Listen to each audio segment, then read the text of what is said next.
Awesome. All right. Ty, my friend, everyone, How are we doing? welcome. So great to have all of you, and so welcome to another episode of Starts and Suits with your host, myself, Dee, the Wolf of Wall Street, and Ty in the cards. How are you, Ty? I'm doing well. I'm doing well. Yeah, super excited to be here this week. Lots to talk about as always. That's for sure. How was your week? So far, so good. Can't complain. Can't complain. It's been an interesting week, to say the least. It definitely has. It definitely has. Yeah, so today we have a very special episode where we are going to be looking at some of the astrology for this past week, as well as what we can expect in this upcoming week. And there are some really interesting transits per usual, right? In our current forecast for this upcoming week. So I don't know if Ty, you want to just start to get us an introduction on some of the good stuff that you bring into us this week. What are you seeing in the cards? Yeah, absolutely. I would love to dive in. And yeah, for anyone who maybe doesn't have a foundational understanding of what the cards are and what they do, but just like astrology and how in astrology we are delineating patterns that happen in the sky. Cards delineate patterns that happen through time. And the cards are actually an ancient calendar. The 13 cards in a suit represent the 13 lunar cycles. Hearts, clubs, diamonds, and spades, the suits, they represent the seasons. If you add up all the cards in the suits from ace to king and add them all together, you get 364. You add the joker and you get 365. So, yeah, the playing cards are actually just a preserved form of our calendar. And by using this calendar and using specific patterns laid out by the cards, we're able to make predictions and look at things like relationships and our life path. And so what does that look like? All the way here at the bottom, I have this is the life spread. This tells the whole story of everyone's life is right here in these cards. And once you find out what card is yours, you can see where you fall on this grid and your life path that is then laid out before you within this grid. So if anyone here is listening, you're interested, you see like what card am I? You can look at the birth card chart here and take a look, and I'll show it later as well if you miss it. But take a look at the birth card chart here, and you can find your card. And when we look back at the spread, you can see that cards they sit in planetary rows and columns. And when you find your card, you can come back here and see, oh, I'm the King of Diamonds. I sit under the influence of Mars and Venus. And that's going to give us more attributes to the card and how it expresses itself in the world. And so that's kind of just a basic foundational understanding. Personally, I'm the Eight of Spades. Um, I know like there's a lot of people like that associate with me that will also be close to you on this spread, which is very interesting as well, where you kind of fall within a family usually. You'll find your family members, people That close around associate you, with me that might, will also be may sit close close. to you in this spread. I'm getting a little bit of echo, D. I don't know Yep, if I I was fixed hearing it. you or not. No worries. Oh, okay. Yep. Okay, you're good. You're good. You know Awesome. how it is. Live TV. Yeah. Yeah, it's live TV. It's live TV. Cool. Awesome. So yeah, I guess to dive into what I was going to talk about this week, how about something that everyone's, super familiar with? How about Bitcoin? Just like people, we can also look at assets, we can look at businesses, we can look at countries, we can delineate cards for names, kind of like numerology. We can do a lot with the cards. Pretty much, they're very very versatile. And so here in the case of Bitcoin, we can take a look at not only the life spread of an asset or a person, but we can look at the year. We can look at just down to a week. We can look all the way up to 28-year cycles, 52-year cycles, 364-year cycles. It just goes fractal all the way up and all the way down. You can even do cards down to the minute. It's insane, but but you can. So anyway, when we look at Bitcoin, we see here that the birth card or the sun card for Bitcoin is the Jack of Spades. And so if you've tuned into our other episodes, we've talked a lot about the Jack of Spades and Bitcoin's card, but basically the Jack of Spades he's the spiritual warrior in a way. So like if he believes in something, he will fight tirelessly for it. He's also the creative genius. And some could even say like a time traveler or a magician type. And that's its positive expression. But just like all the cards, there's a positive and negative expression. And the negative expression of the Jack of Spades is kind of like the deceiver, the thief. Because, with all this creativity, if it's channeled in a negative way, you can use it to just outsmart people and get what you want and, just be terrible. And so when we apply that to Bitcoin, it's like there's a lot of wins and there's a whole lot of heartbreak when it comes to something like Bitcoin, because it's like if you're on the right side, this can be one of the best things ever. This can be something you will fight for. Your Bitcoin maxis, there's something to believe in. This is huge. It's almost like a religion. People believe in it.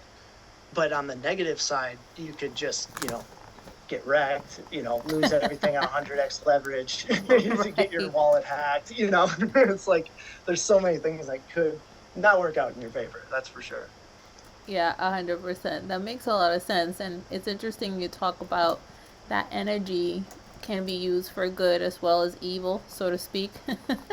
There's two sides to every coin, the same with the tarot, right? Each card can be either upright or reverse. Similarly with transits, and we'll talk about this a little bit later in the show, where we have that Mars Uranus square coming up in a few days, and most people, and we talked about this slightly, how most people expect a negative reaction from a square, but a square has two parts to it, and it's dually directional. So it's not just a negative aspect, or just not just any negative aspect. It's a very special type of transit. So we'll talk more about that, but it's also very dualistic, just like the Jack. Yeah, and just like a lot of these components, it's like there's two opposing forces here. Just like the square, there's two opposing forces. And just like here in the cards, it's like, look where the Jack of Spades sits. It's in the Mars Uranus line. So action, but unexpected as well. You know what I mean? And it's what like did surprising. What did I just say about that Mars Uranus square? You can't make this stuff up. I know. It's absolutely wild, and that's exactly where he's sitting, which is absolutely wild. How many times these systems overlap each other like flawlessly is truly amazing to me every time. So we didn't even know that. We just it just happened. That's awesome. Yeah, I mean, I really appreciate how the systems overlap, and I think it's in part obviously due to the fact that they're based in mathematics, and math is the language of the universe. So it's just almost like interpreting that language in different ways, but it always comes down to the root language, right? Right. And these are just different ways of, I believe it's all these systems, numerology, astrology, the cards, whatever you're using, it's like all these systems are getting at the same thing, identifying patterns in the universe. And so whatever style of pattern recognition you want to use, you're going to end up in a spot of figuring it out. It's just, what's your flavor? And also it's then when these systems overlap, then you're really hitting on something, because it's like, if these systems that are seemingly so separate are overlapping, it's like then they're truly identifying like major checkpoints in the larger patterns of time. Yeah, another key thing to look at is, as you mentioned there on your beautiful graphics. By the way, I love your graphics. Your graphic designer background really shines in these slides, and I'm so appreciative to you for that. Well, thank you. Um, Thank you very much. yeah, and as you have there on your slide, it's Bitcoin's 17th year. So it's interesting to see Bitcoin at this age as a 17-year-old, so to speak, right? A teenager that is at the verge of quote unquote manhood, right? And so just like the Right. Jack of Spades, it's literally on the verge of manhood. It can be just as immature and childish as a 13-year-old, or it can be, as mature as a 21-year-old, right? Like it's like in that verge of maturity. And you can see that in its cycle as well. It doesn't play the exact way that it used to play. There's there's alignment with other things and other how do you say other the word's not cycles, but it's in alignment with transitional periods, I would say, of other assets. And you can Yes. see how then not only the interest of other parties, such as political and regulatory, being more involved, just like a 17-year-old, right, needs to start exploring its own identity and regulating himself, right, with interacting with now maybe getting his license, right, like with government Yep. agencies, paying taxes, etc. So the same way, it's all cyclical. It's really kind of funny to put a personalized, or perspective on how the cycles mature. And that's a beautiful way of like looking at it as well, because I feel like the cards are, it works for the mundane and it works for, for things like assets and companies and stocks, but I feel like where it is most powerful is with interpersonal relationships.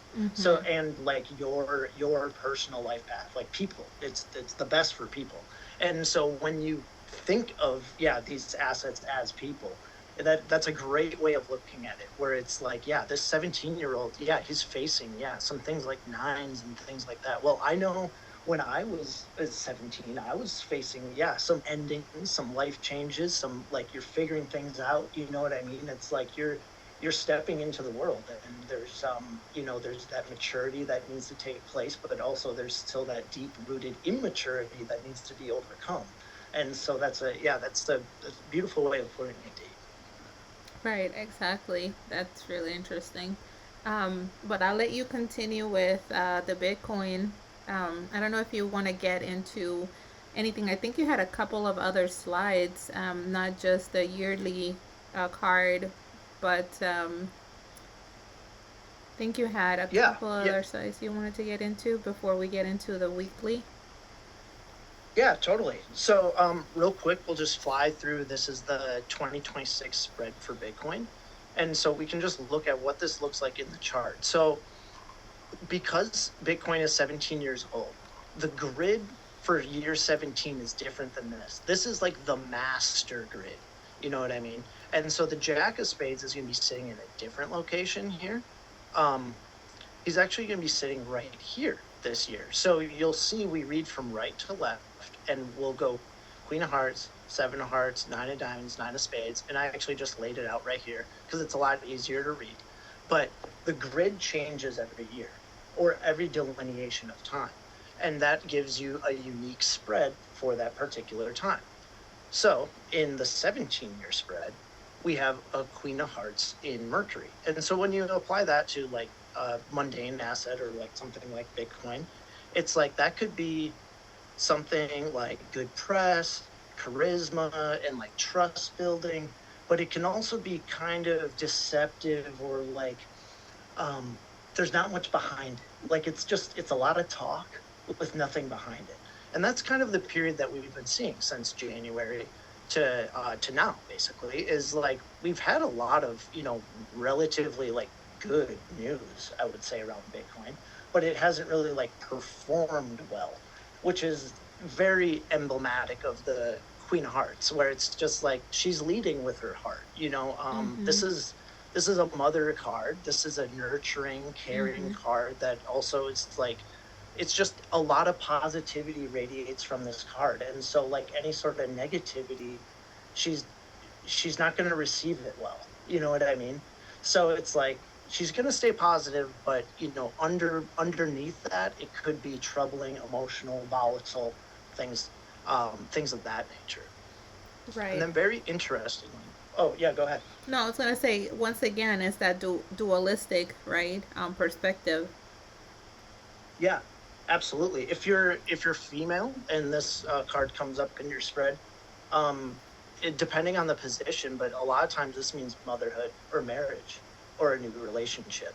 I know personally, my wife, she had this card when my first son was born, so Oh, it's like this is definitely it's a indicator of that, right. um, as well. So yeah, pretty interesting. We apply to the life as well. And then if we zoom ahead to now, so this will be Tuesday, we now enter the Seven of Hearts period. And this is the heartbreak card. This is usually the end of relationships, endings, loss, but it's on the heart level. Like this could be disappointment.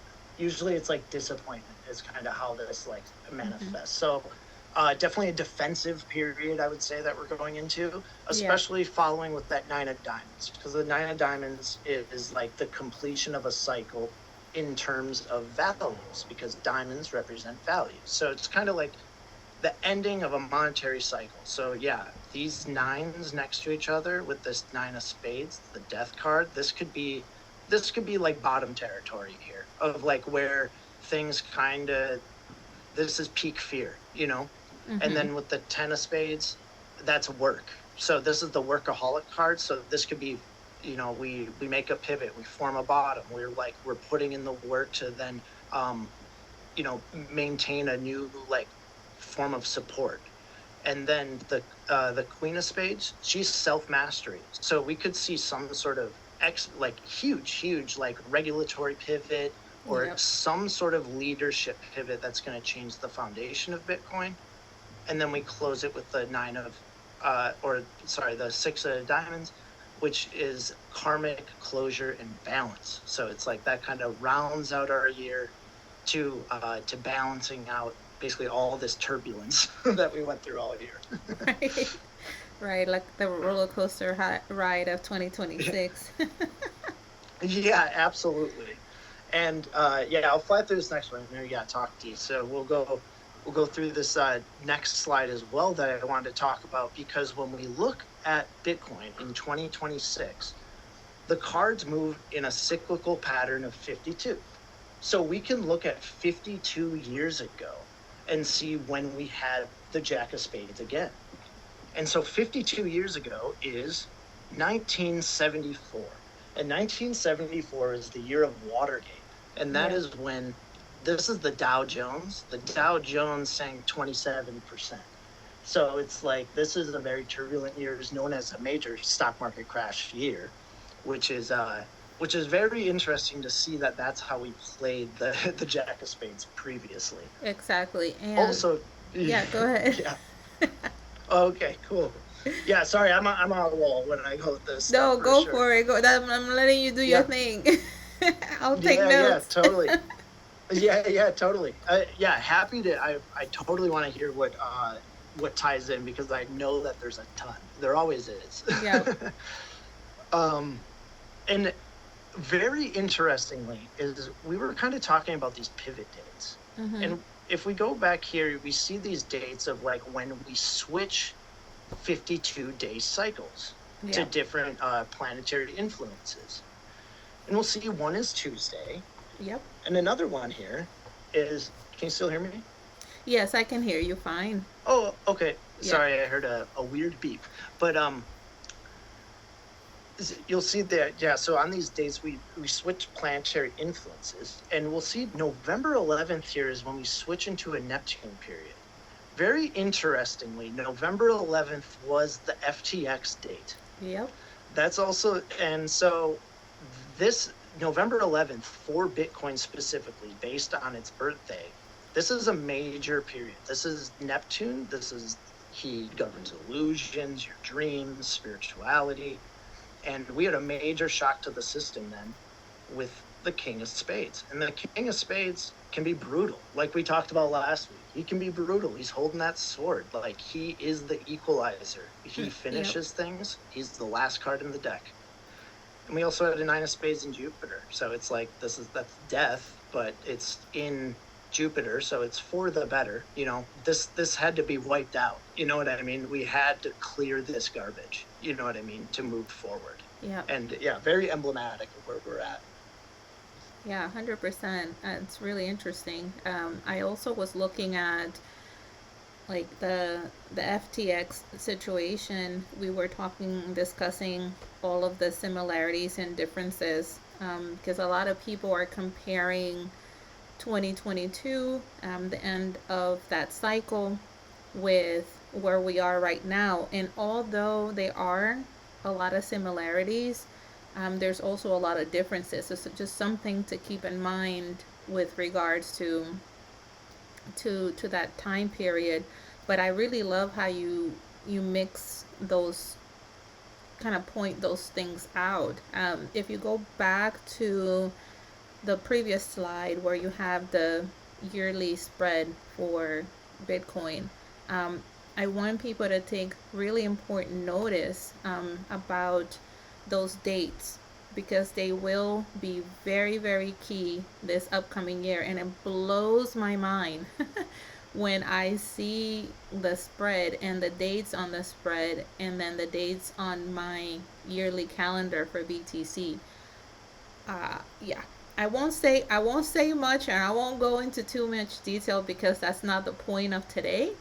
But maybe we should do a another episode where we get to talk a little bit about the correlation between those dates and the planets that those dates are fall under. Because interestingly enough, right, you have that right now, the February 24th, you have the card of disappointment, right? And that's under Venus. And we have a lot of Venus transits that are important this month, especially this week. We have a Venus trine Jupiter. And before I get into my piece, I just want to point those out. We have another Venus trine the Sun, and then we have a Venus opposite Mars. So she's literally like right in the mix this week. We also have it in conjunction with Mercury. And by the way, I'm varying here between transiting aspects and natal transit to natal aspects, so bear with me on that. But yeah, so she's literally in the mix of multiple transits that are super key this week, and you have her as the key planet for that February 24th card. I find that quite interesting. We'll talk about that further. And then if you go back to, in that, we won't even get into the April 17th. Maybe we'll discuss that one next week. But that April 17th with Mars being there, what's interesting about that is that we have that Mars squaring Uranus, right, on the 27th. And that's happening between Aquarius and Taurus, because Mars is in Aquarius and Taurus, and Uranus is in Taurus. And we're looking at, a widespread effect. This will affect widespread across all assets, and that's happening now in February at the end of the month. But it's not until April 17th that we have, I think, and I don't have this one on my notes because this is in my April notebook, but we have, I want to say, is the sun squaring, what is it? Is it the sun squaring, or this? I can't remember exactly the transit. I'll have more details on that, but it's basically like a cycle that it's gonna end on the same day. So we're talking about something going on between, you know, Venus and Mars this month, like I said before, right? This opposition. And then we have that um, cycle sort of ending right around the time when now we have the Nine of Diamonds, which is a culminating card under the Mars ruling. So, I mean, it's like connecting dots. Like,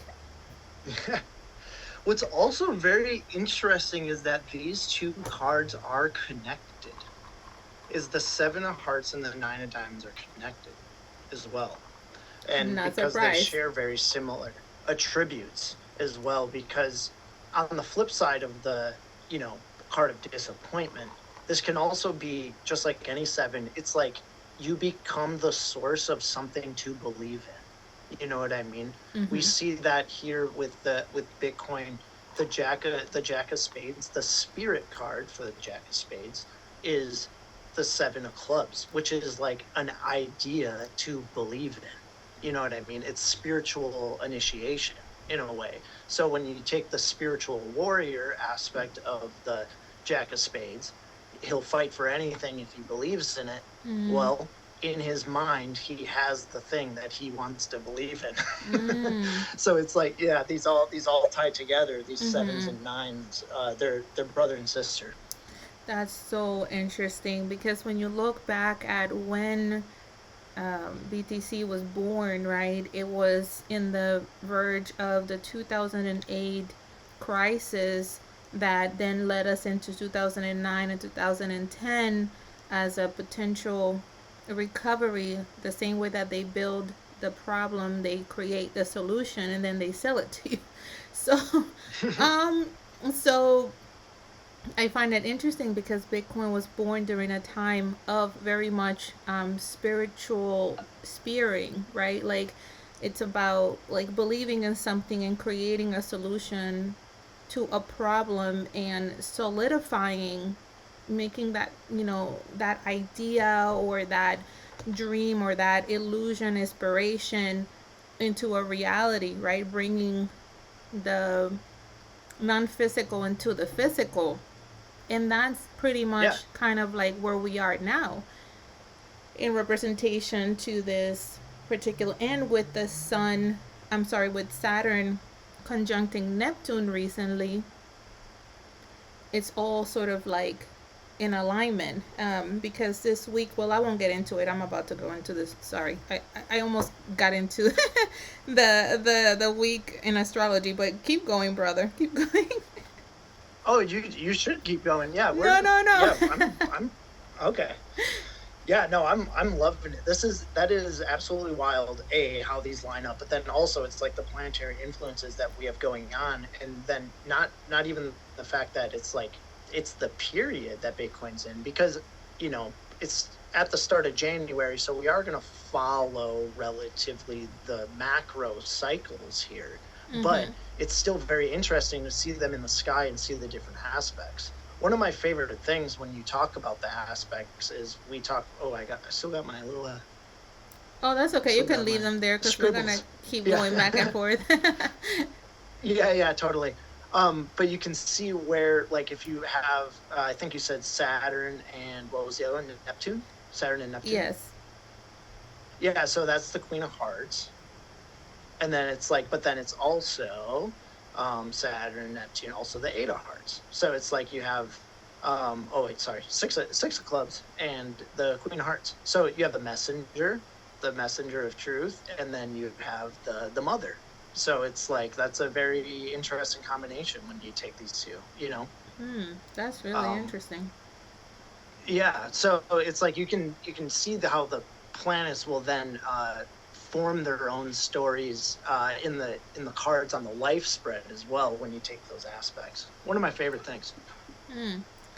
Yeah, that is really interesting. I'm still trying to think about what you said about the six of clubs. I'm trying Oh, to. yeah, Six of Clubs. Yeah, so the Six of Clubs is the messenger. So Mm-hmm. this is like the Yes. card of truth, Mm-hmm. the truth seeker. So with that Saturn influence, but also Neptune. So you have like the spirituality. The six is a channel. because that's why we have two rows of pips here. So it Mm-hmm. is, you are the channel of truth and spiritual enlightenment. Like this is also called the John the Baptist card in like in the old systems. That's what they would kind of call it, is like it's kind of like the preacher, you know. Mm. Yeah, I find that so interesting because in tarot, the six of clubs it's the card that comes before the fight.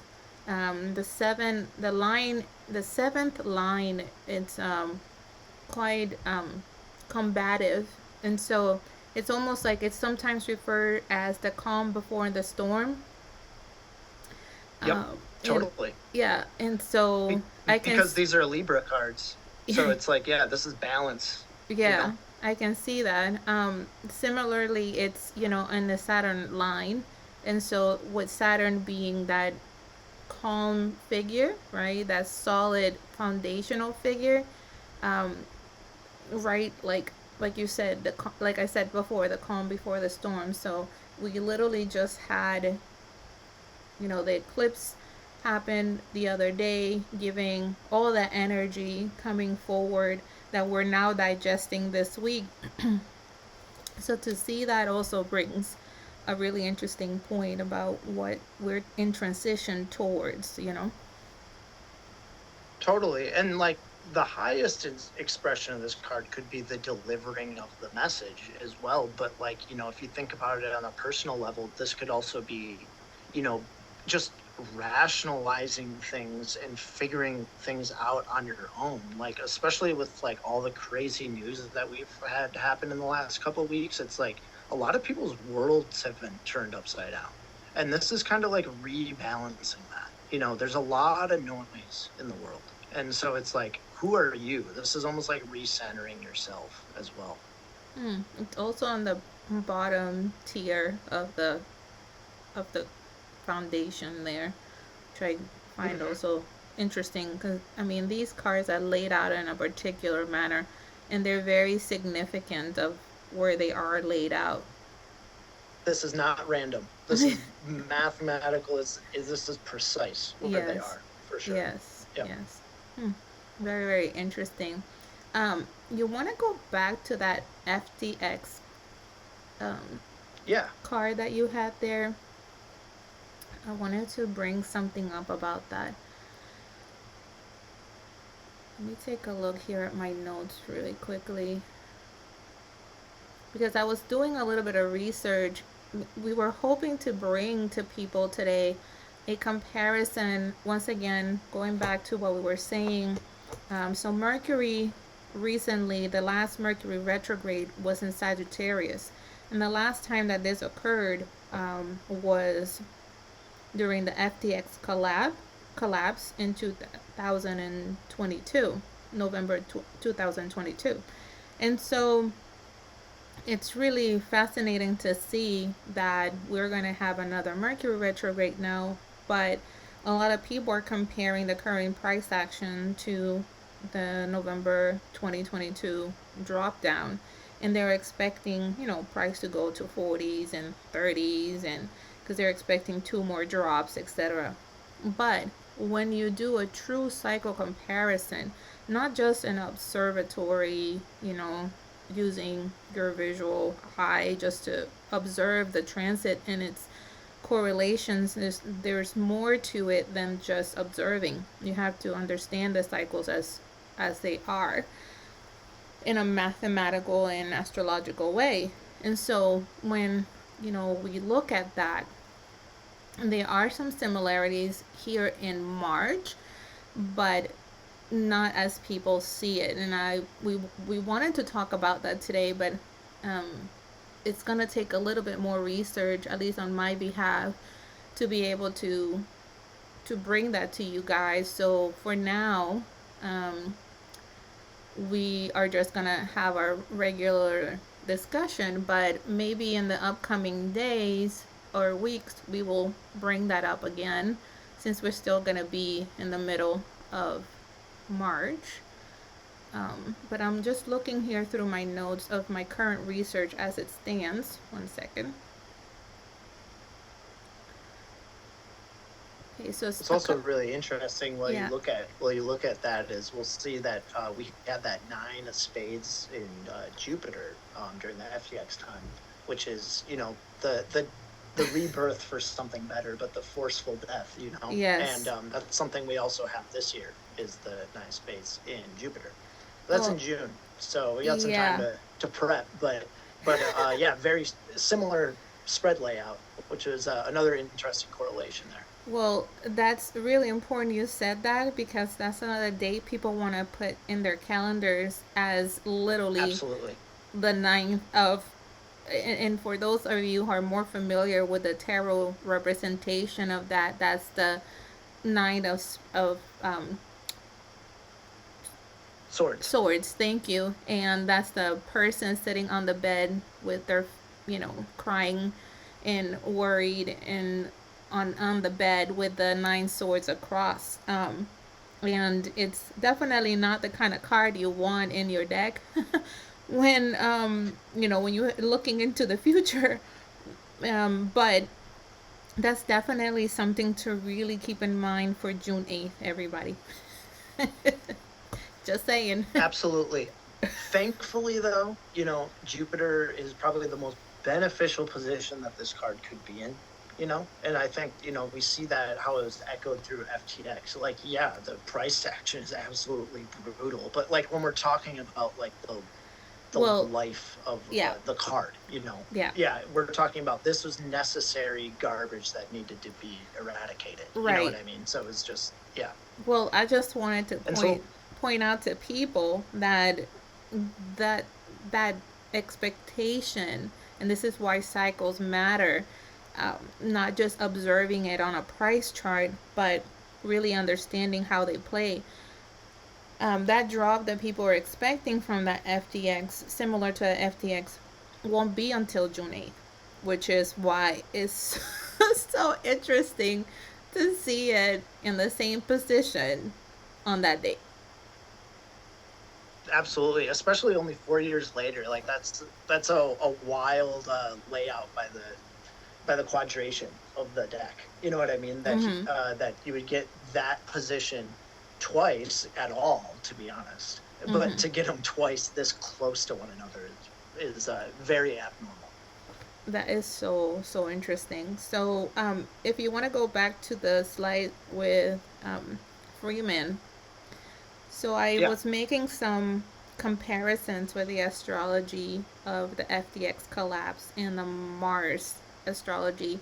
We're both gonna have an actual lunar eclipse. So that was a very strong competitive match.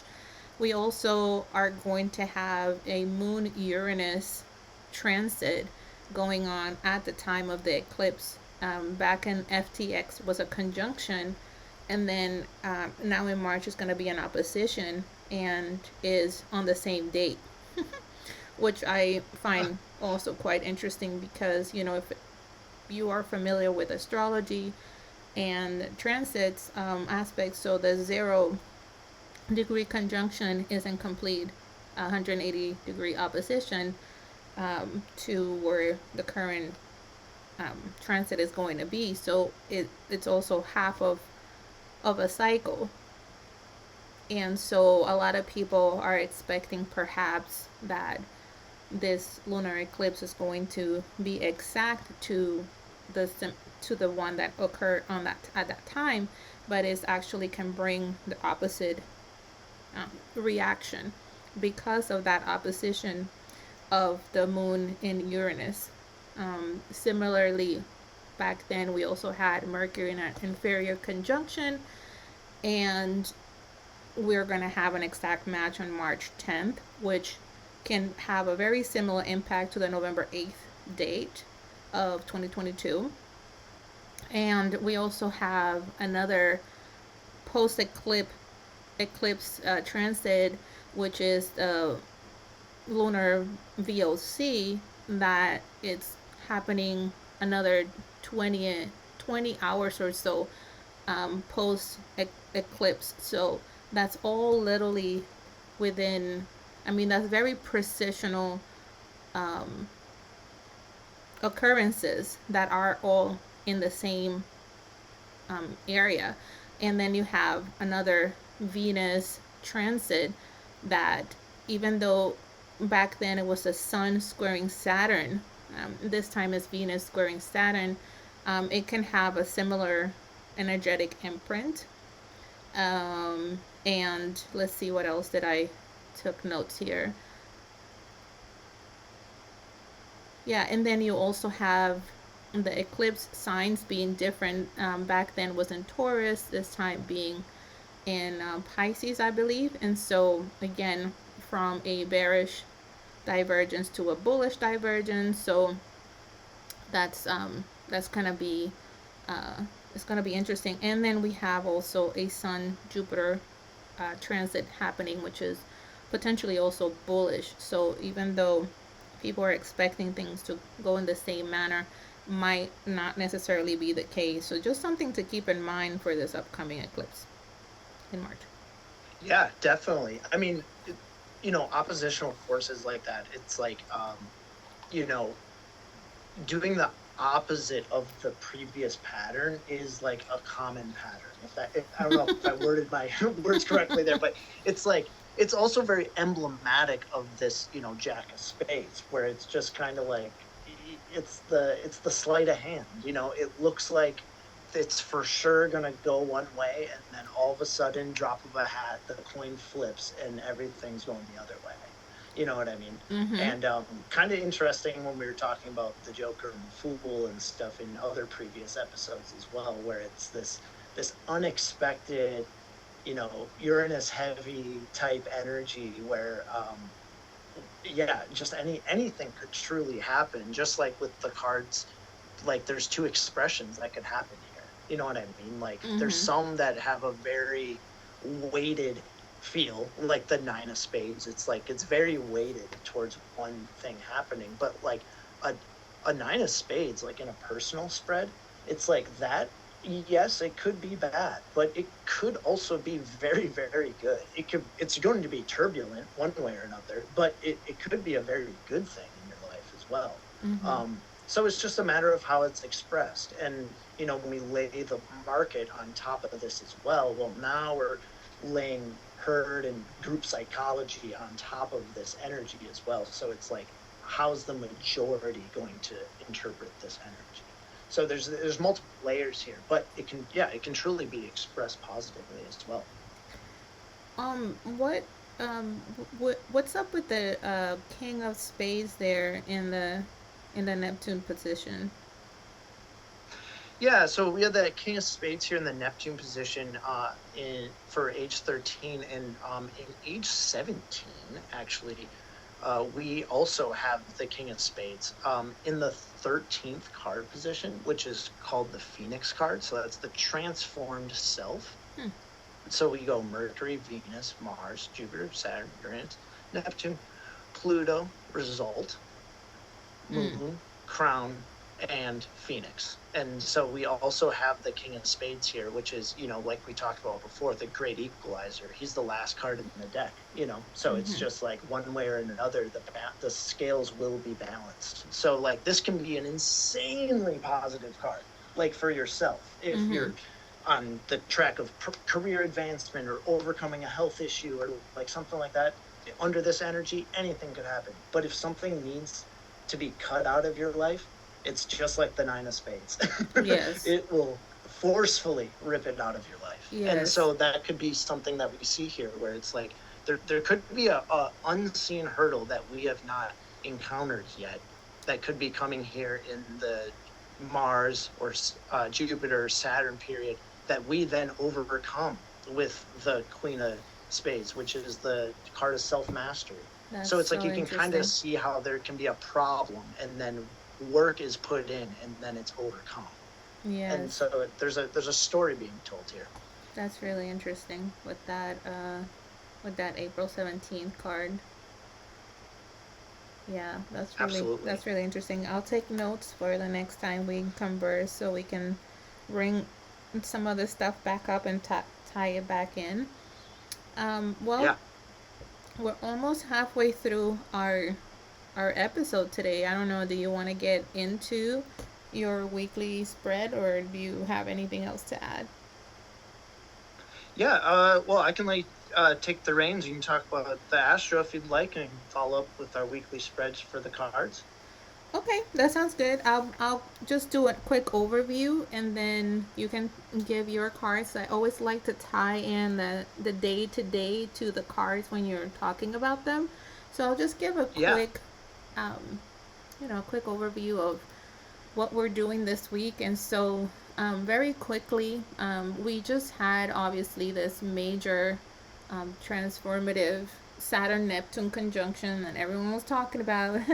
We talked about how also had a lot to do with that solar annual solar eclipse, and how it was more than just for the markets. We went on a little tangent there, talked about the importance of the cycle starting in everyone's life, um, not just for the markets, but how it was so important for us to also focus on a personal perspective to create new things and bring in new energy, that was going to be a planting of seeds that you can harvest in 6 months.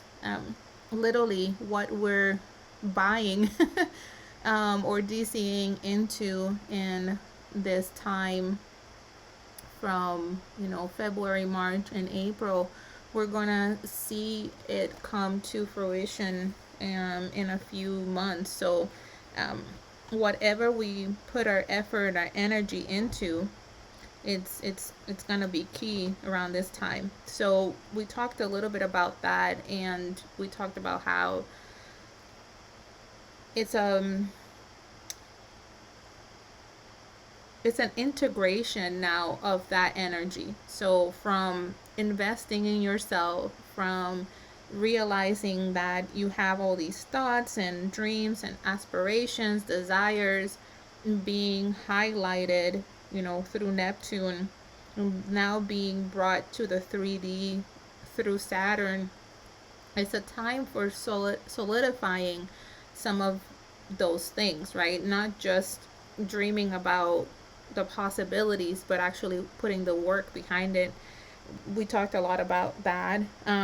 So this week is an integration of those energies, is a digesting, so to speak, right? Where now we also have this week the sun, making a conjunction to Neptune, therefore now bringing forward and illuminating, the work that you did last week and giving clarity as well. We're able to now see, quote unquote, right, because it's being highlighted, we're able to see with more clarity, what is it that is going to grow. So once again, if we wanted to implement it to the markets, we're going to start to see more clarity and direction, right, in terms of what is actually going to take place for the month of March. Even though obviously with astrology and the cards we already know, but it's going to become clear to all, and it's going to be more noticeable, right? In terms of, because you've seen the sideways rotation that we've had, and so in this week we're going to have a final pivot that's going to give us more clarity on where things are going into March. Um, what else do I have here? We also have Mercury, stationing retrograde, and we talked about it being in shadow last week.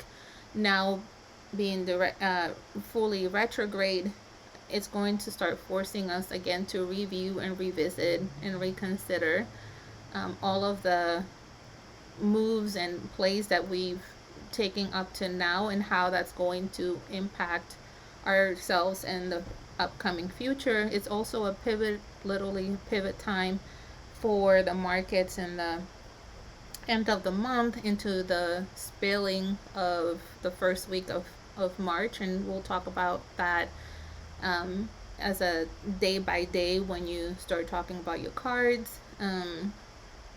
And of course, that intensity that is going to be coming in by Mars squaring Uranus on Friday, really sealing the week. Um, yeah, so we just have, a lot of really good stuff coming up, that hopefully will bring more volume and volatility to the markets because, let's be real.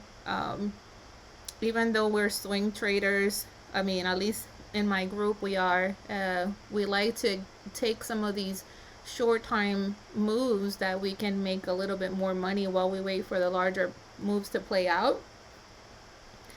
So yeah, let's see how that goes, um, this week. But I would love to let you kind of talk a little bit about your day-to-day cards, and then I'll add my astrology to each of those dates. Yeah, absolutely. And yeah, it's good to hear that it's like we have like some things that A could just turn the direction of the ship, but also just like a little bit more positivity and clarity and things like that to look forward to on a sediment level. So it's like, like we were talking about before, it doesn't necessarily all have to be doom and gloom. It's like that we have some wind in our sails for it to be definitely very positive. Yes, and And when we March look at is the gonna, week, yeah, March is gonna bring some of that, to our forefront. Um, but just as a, and of course, nothing that we ever speak about here is financial advice, right? We're just teaching and sharing about these modalities, but um, there's a clear indication in the media about speculative where the markets are going to go in March. And I just wanted to give people a little bit of a caution warning that, not everything that shine is gold. We're not completely out of the waters yet, and there's a couple of areas in March that need to be looked with caution. So we'll talk more about that as the month goes along. yeah, absolutely. So I think, it's just the general theme right now. It's like, yeah, like you said, we're not out of the woods yet. Definitely cautionary, We're but definitely possibly getting turning, better. yeah, definitely getting better, but moving in the right direction. Yes. And when we look at this week, uh, if you guys have seen, our other episodes and stuff, a lot of the times it's like we're just kind of progressing our way through the suit, and it's like kind of nice and clean. We'll start at the 10, end at the 3, something like that. But this week, because we're at the end of the month, we actually are going to switch suits when we change months, but we also get to the 8th on the 24th. Again, the 24th. Yep. Coming up again. Mm. But that's when we switch suits because we hit the ace, we go all the way down, and now we start at the king, and we work our way down until the end of the month, and then we're going to switch suits. So that gives us a week of we're playing 3 different suits, which is Yes. definitely out of the ordinary. Out of the Wild. ordinary for sure. Wild. Yeah, And of course, very it has wild. to be on a week when we have that square with Uranus. Yeah, of course. Yeah, and so there's your unexpected, and volatility is definitely going to come from switching all these suits. And look, it's our buddy again, the 9 of spades. I Said feel our like we buddy. keep talking about him over and over. Yeah, He and just here he keeps is again showing on up. Sunday.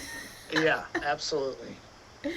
Okay, so but but but yeah, starting with Monday, I mean, we have the 2 of diamonds, which is the card of partnership. This is also the New York Stock Exchange's card. You know what I mean? So this is the exchange of money and values. Like this a lot of money is going to be moving on Monday. Like I would expect like higher than normal volume, and it'd be interesting to check tomorrow and see where we're at. Um, Tuesday, we hit the Ace of Diamonds, which is this is the new beginning. This is the birth of new values, the a new idea. If this comes up in a personal spread, this could be like entrepreneurial energy. You know what I mean? I'm gonna start my own business. I got my new idea. I'm gonna get a new job. I'm gonna mhm, sell this new thing, and is something like that. mhm, So yeah, it could definitely be a pivot day, just like we were saying before. It's also a cycle end and start date, also a major date in astrology. So Yeah. definitely be watching this Tuesday, So for I'm sure. gonna pause you there and I'm gonna share Yeah. now, overlay a little bit of the astrology on top of what you just said, just to give confluence to. No, you can leave the cards. Oh, okay. Yeah. So what I'm seeing, let's start with Sunday because I actually have something for Sunday here, on the 22nd today. So we have Oh, Venus trining Jupiter, right? And so the week opens with a little bit more grace, and you can see it with potentially supportive and harmonious energy, right? Um, and more of a flow to things. Whether or not that's going to last, that's another question. But mhm. Monday, it's the day before the quarter moon. This, I believe, is the first quarter moon is on the 24th. It's on Tuesday. But there, I don't have a whole lot of key transits happening tomorrow, the Monday. But given what you just said about the two of diamonds and talking about the influx of energy and potential funds, that's also the Two of Pentacles in tarot, which is the sort of rotation of wealth and flow and money. I can totally see how the influx can come in as early as Monday. For the 24th, as is typically a peak, when we have the first quarter moon energy source. And then as the fourth transitioning into the 25th, I could potentially see that energy finally fizzling out. And it's interesting because you have a change of suits, and a change of core cards from an ace right into a king. And then I also have a sun conjuncting Neptune on Tuesday. Once again, illuminating that Saturn Neptune conjunction. Um, it's going to be quite interesting. It's going to play out for at least 4 days. 4 days prior and 4 days after. So it's going to encompass the whole week that's going to be at play, right? And it's sort of bringing clarity, like I said, right? People are going to see, like I said, like a clarity of move, clarity of direction. Um, all of that's going to be happening on that day. And then, of course, we have the Venus trining Saturn. So even though Saturn represents restriction and um, sometimes a sideways rotation for an asset, it can act as a springboard as well, especially when it's in a trine with Venus, um, in Pisces, I believe. So then that's a good place, a positive place for Venus. So that being said, I can see things sort of being positive at the very least until Wednesday. Okay. And then I'm going to let you talk about Wednesday and Thursday, and then I'll add a little bit more confluence on what you're seeing there. Sure. Yeah, totally. So yeah, Wednesday, it's like we get this new idea, and then the King of Clubs is the master architect of the material world. There's a lot of correlations between the King of Clubs and the pyramid, and you can kind of see that here in his vest, the cornerstone here. But yeah, the architecture is it's kind of like the main theme of the King of Clubs because he's the man with the plan. He's the guy with the vision. He's the one who can bring the thoughts into reality. And that's what the club represents as well. The club represents the mind. So he's the king of the mind. And so we get this new idea, we form a plan, form a foundation. This could be potentially bullish. Yeah, it could be. But it could also be that, like, the structure. You know what I mean? We're building the cornerstone here. And then we move into the queen. And the queen's receptive. This is the most psychic card in the deck. I love this. This is one of my sister's cards. One of my favorite cards. But yeah, very, very psychic. Insanely good at things like the metaphysics, Mm-hmm. like things like energy and vibration. Mm-hmm. Um, yeah, well, and just any sort of new age practice astrology. They'd be a master astrologer. Mm-hmm. You know what I mean? This is because she also has the foundational understanding like the king as well. So it's like systems, but with that edge of mystery and mystique. And so this is receptive energy because it's female. It's receptive. Yeah. So that's where, you know, you can see volatility because, you know, we're we're like a sponge that day. We're going to be taking it all in. So like negative news or something could be taken very harshly on Thursday. Yes, correct. But yeah, that's kind of what I'm seeing here. Yeah, perfect. And so for Wednesday, the 25th, I have Mars opposite Venus. And, again, Aquarius opposite of Pisces. And, tension is typically formed during an aspect like this, or Mars representing, the drive of the collective, right? It's in opposition to Venus in Pisces, the imaginative and boundaryless um, potential of Venus in this case, right? Of a particular asset. So when you have an opposition between the drive of the desire or the outlook on something, and it's pointing towards a particular asset or um, value, something of value, then we're looking at a pivot back to the opposite side. In this case, if we start the month, if we start the week with a positive energy, like we've been talking about, the potential influx of, of volatility, funds, currency back in, and then we have, the first quarter moon giving it an additional uh, push, but we have now this opposition with Mars. It's not going to be sustainable, whatever we see at the beginning of the week, which is right in alignment with my pivot dates. So for the 25th, potentially into the 26th, that Thursday, when Mercury now stations fully retrograde in 22 degrees of Pisces, again 22 degrees 33 minutes. And I don't talk much about the degrees when we have our meetings, but that's a very much pivotal degree for this particular transition.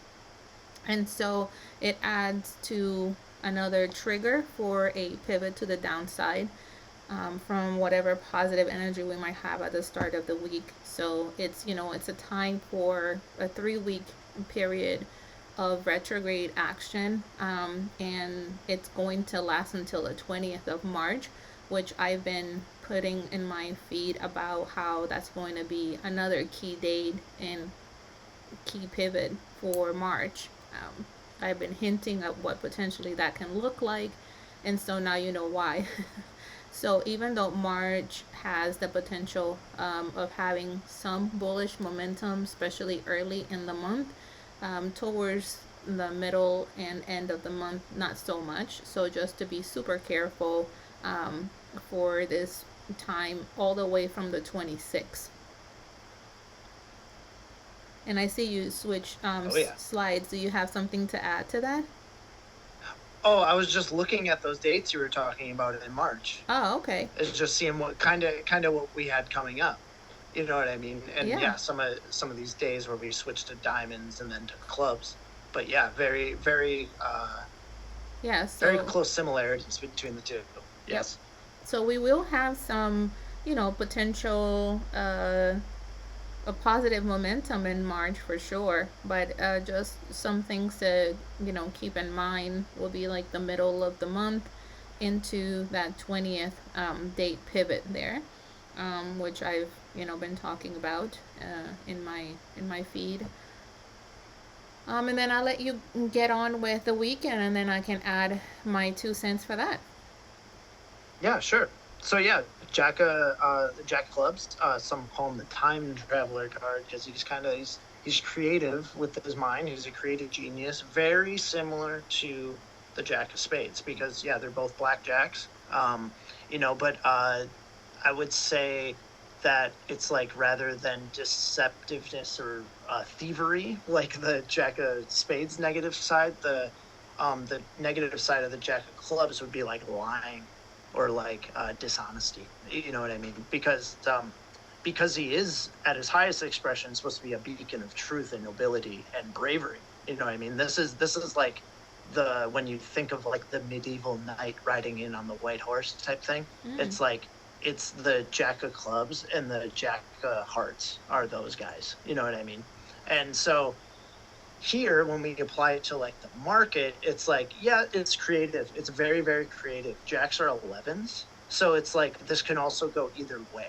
You know what I mean? Mm. Because 11s are emotional. So it's like you have a lot of energy here that could be very, very positive and Mm-hmm.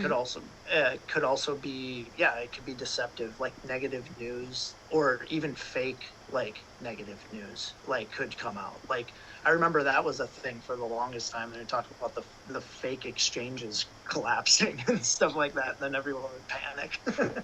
But yeah, something like that. It would be like that kind of news. And then for Saturday and Sunday, like Saturday, gonna be a slower day. Obviously, most markets are closed. Bitcoin's gonna chop around, but like we have, you know, we have a 10 of clubs, which is this is the mastery of thought. So it's almost like if we're forming this plan and we're kind of like we're not quite executing the plan yet until we hit like the 10. You know what I mean? Where it's Mm-hmm. like this could be the start of like starting to build. Maybe it's like we just have like some nice strong like chop basically over the weekend. But Yes. then Sunday is definitely a day to watch out for with that death card, because it's like, yeah, this could be big. This could be big news, again, negative, something like that. Something, it's going to be quick, whatever it may be. Yes. But also being a Sunday, it's like we do love those Sunday pump and dumps. You know what I mean? Where it's Yes. like we Yes. could we could see like a major scam move here to set Yes. us up really pretty for Monday. Yes. You know what I mean? You're Like a so big ahead gap of me right now. You're like setting me up. Let's go. up. Awesome. Well, hit it. Yeah. Okay, well that's perfect, perfect, perfect. I love it because that pivot that we talked about midweek towards the end of the week, right? It's going to be setting us up for a move in early March. And we're going to have some nice buying opportunities for a nice little swing to the upside in March. And one of those first opportunities is going to come right after that Sunday, the first couple of days of the March, the first couple of days of the first week of March. And we'll talk more about that next week on Sunday when we talk about the following week, but that's just a little preview of what we'll be discussing. And yeah, so that move from the middle of the week can then commence after maybe we see what you just talked about there on Sunday, when we might have that, you know, pump and dump, which might actually be more of a dump and dump Yeah. into into into the first couple of days of March. But nothing to worry about. It's gonna be a great, you know, serve for momentum in the first week of March. And going back to that Friday Saturday combo, so you cannot make this up. Bringing in now gematria and numerology to the mix. So Friday's 227, right? February 27th, and we have the Mars square Uranus transit happening on the 27th degree at 42 minutes. and there you go. And then it also adds to 11, and it's happening at Yep. 11 UTC. Wow, that is incredible, especially with a Jack Day. Oh my gosh, that is wild. Right. And once again, it's happening in that Aquarius, Taurus, line. And so, you have 27, and we just recently rejected at 72 K BTC, right? And we have the 42 minutes, which is also related to Bitcoin, as well as, I believe, Jupiter. And we were just talking about the Jupiter card, right? So it's all happening, and it's the week's most volatile moment that we can expect. Where Mars, obviously standing for action, aggression, force, drive, right, is squaring Uranus, which it represents disruption, revolution, the unexpected, and unchained events. So, in the latest degrees of a fixed sign, which adds maximum tension and minimum flexibility. So this aspect, historically has correlated with, obviously sudden moves and sudden events, and with technological disruption. So if you're playing a move, make sure that you cover your bases by maybe not being in maybe being an isolated leverage rather than cross, and having your stop losses tighten and trailing your stops. um, you know, Yeah, um, yeah, it rules breakdowns and breakthroughs. So it's definitely volatility incoming. Now, what's interesting is that we have these two key transits happening between the 25th and the 27th. Um, but with just the volume being so low in crypto and Bitcoin specifically, I'm just wondering how much of this can actually manifest into, volatility and price action. But either way, the energy will be there, so people just need to be prepared either way. definitely. And remember, it's like just as you were talking about Mars and Uranus as well. Remember where that Mars and Uranus right here. We got our Jack of Spades again. Just how it can go any way, like you were talking about, where it's Mm-hmm. like disruptive, very disruptive. And so if we're playing that sort of energy, which is also Bitcoin's card and our yearly card, Mm-hmm. Mm-hmm. Yeah. if we're playing that over this period, it's like we're talking about like a culmination of these energies stacked on top of each other, where it's like, yeah, it's this, like, without a doubt, I would say it's like this is how it will be expressed over these next 3 days, Yep. just with all these planetary influences and the card influences on top of one another. It's like, yeah, these are definitely 3 days to watch. Right. And then we also talked about last week, when we conversed about the eclipse and how traditionally people associate an annual solar eclipse with, positive price action, and the start of a cyclical bullish time. And we gave a warning that that energy takes time to build, and that we were going to see price action take a turn downwards as early as the 16th, and not pivot upwards just yet, probably until 2 weeks later, approximately, which again falls into that uh, March, 3rd, 4th, potentially early next week. So we can add that to the mix. And then to add to Friday, the 27th, like I said before, we have the sun conjuncting the North Node at 9 degrees 6 minutes. So once again, 0906, it's the inverse, right, of the sign, and all happening in Pisces, the two little fish. So I just find it so interesting, um, you know, uh, how that it's all like intertwined, and this is only The happening. symbology, Yeah, yeah. This is only, and this that is, symbology is fascinating. yeah, right. Seriously, um, and this all happening literally. This is all happening literally hours after that Mars Uranus. This Sun conjuncting the Node is very karmatic. It's a point of destiny. It's a it's a point of direction. Leading forward, right? And it marks the momentum. It marks significantly um, faded events. So we can see the start of a larger pattern unfolding, just like you were talking about there.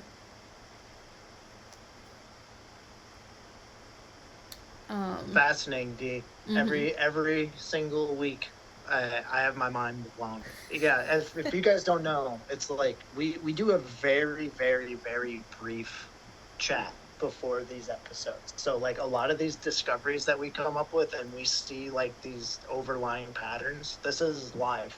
Yeah, this is like We're in the seeing this live. moment. Like, yeah, we Yeah, hardly have time to talk like during the week at all. And, yeah, this is like us just like literally hanging out. Like, this is just us chatting. yes, Like, we literally just like, we just like to get together and blow each other's minds and just let you guys like witness it. yeah. That's all that this is. Absolutely. Absolutely. Oh um, man.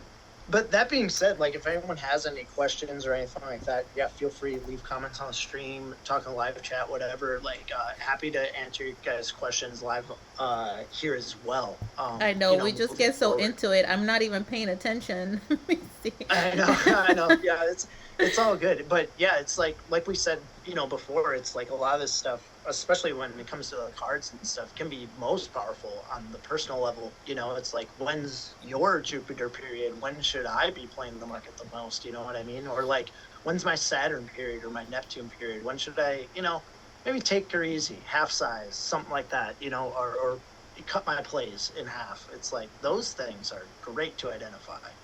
Yeah, for sure. And Sunswept is watching us on YouTube, which you can catch us on there too. The replay should be here on X and there as well, especially if you need captions in other languages. You can leave us comments for future streams, what you want to talk about, what you want to do, and maybe, we can have a guest maybe in a couple of weeks or next week where we can maybe do a quick little reading or something, answering some questions. Maybe people post their questions. Yeah, so we appreciate. How long is BTC going to be around? that's that's an in-depth question there. I have my own personal opinions about this, right? And I don't know if this is because everyone is like BTC going to zero, but they've been saying that about BTC for a very long time.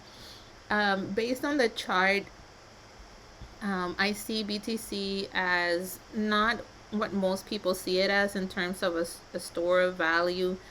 I see people buying BTC for their grandchildren when they themselves are like 23, right? um, and I do think that because of a lot of Uranus Neptune transits coming up, Pluto transits coming up, uh, we're going to see these assets really change too much to say what their next phase is going to look like. And with all of the regulatory things coming up, um, BTC might still be around, but the question will become, are you going to be able to access it? Is it going to be the same use case that you're seeing now? Is it going to be accessible to you the same way of out of a decentralized um, platform? Will you have to go through the government to be able to have access to your cryptos, etc.? So it's more, the question should be more, what is the asset going to look like, Yeah. and in a few years versus how long is it going to be around, because these assets are going to be around for a long time. I've looked at BTC's chart for at least up to 2030, and it's still going to be in function and in the forefront. The question is going to be more of what is it going to look like. Yeah, yeah, I totally agree, because it's like the face of it can change so Mm-hmm. much, and it can still be, yes, it'll still be Bitcoin, but yeah, maybe you have to, the only way you can really quote unquote buy Bitcoin is like you have to buy BlackRock's ETF or Mm-hmm. something like that, and Mm-hmm. it's like that's the only way you can really touch it. Mm-hmm. So yeah, totally a possibility. I would project it will go at least 52 years, but that's my bias. Yeah, because of the It'll at cycle, least make right? it through one. Yeah, Yep. it'll at least make it through one. Yes. So, Yes. at the very minimum.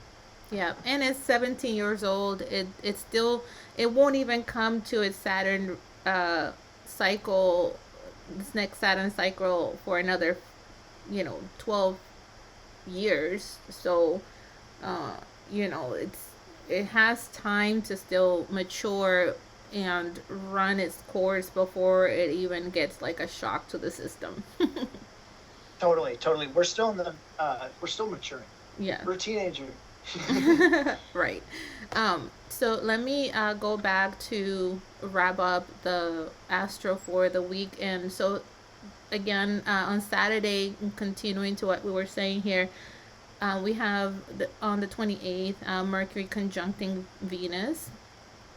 And once again, right, so that is going to be now while it's retrograde, right, where it's going to bring yet another pivot to the mix. Um, and by the way, that's, I believe that's a natal transit. And then Venus trining Mars.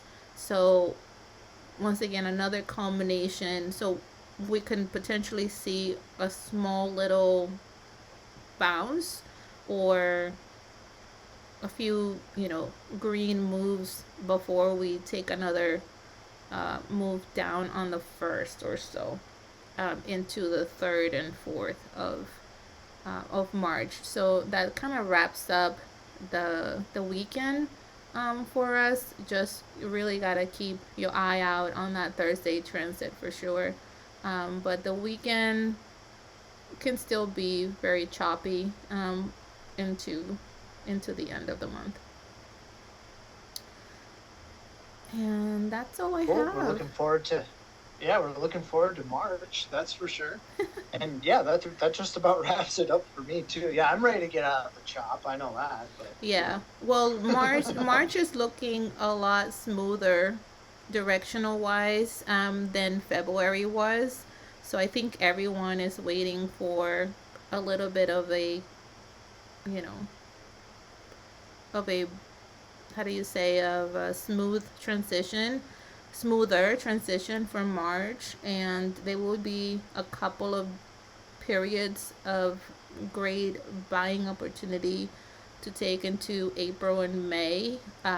Just gotta watch for that April shakeout, and we'll talk more about that in our upcoming gatherings and our upcoming episodes. But whatever you do in March, you still have to play defensively until mid-April. There's another shakeout coming in mid-April, so we'll talk more about that as time comes. awesome. All right. Just taking a quick look here, see if there's any other questions. All right. Well, I appreciate you. Thank you so much, Ty, and thank you to everyone who joined us. And like we said before, feel free to share this episode with your friends, and make sure that you also show the love by liking and subscribing. We appreciate your time and for joining us today. Yeah, thank you all very much. Please, any questions, feel free to reach out. Yeah, I'm always posting stuff about the cards. Feel free, yeah, drop questions. I'm here. I'm here to help you guys learn this awesome system. I'm happy to be here every week. It's so much fun to compare systems with D. And man, I'm just so stoked to be here every week. I It's so much know fun. it's so much fun. And to look, yeah, and just to take a good macro look at the week too. It's like what a great setup to just going into Monday, just like not blind. You know what Yes, I mean? a hundred And it's just percent, yeah, a hundred yeah. I look percent. forward to it every week, and yeah, thank you everybody for joining. It Yeah, we'll definitely do it again sets next up week. my week. Thank you so much, Ty. Thank you, everyone. We'll catch you again soon. See you next Sunday. Yep. See you guys. Bye.